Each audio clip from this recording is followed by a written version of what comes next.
پیش ہے ہندی زبان میں اپڈیٹ۔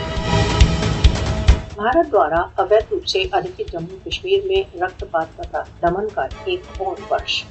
गत वर्षों की भांति सन 2024 में भी भारत द्वारा अवैध रूप से अधिकृत जम्मू कश्मीर में भारतीय सशस्त्र बलों के हाथों निरंतर मानव अधिकार उल्लंघन दिख पड़े।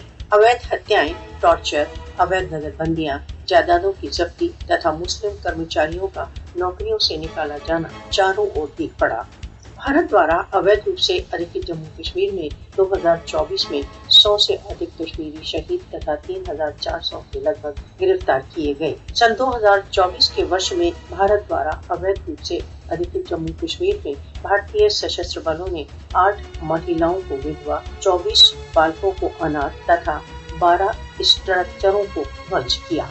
भारत द्वारा अवैध रूप से अधिकृत जम्मू कश्मीर में भारतीय शासन राजनीतिक विरोध को कुचलने के लिए निरंतर अपनी पाशविक चालों में व्यस्त है।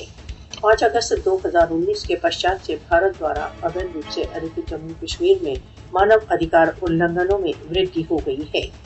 भारत संसार के सबसे विशाल प्रजातंत्र का दावा करता है, जबकि भारत द्वारा अवैध रूप से अधिकृत जम्मू कश्मीर में वह बहुत ढिठाई के साथ भीषण मानव अधिकार उल्लंघन कर रहा है।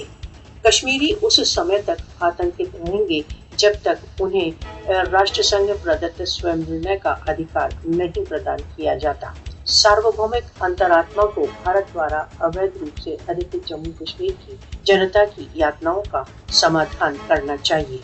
मोदी शासन को यह समझ लेना चाहिए कि भारत द्वारा अवैध रूप से अधिकृत जम्मू कश्मीर का भविष्य दमन के द्वारा निर्धारित नहीं किया जा सकता।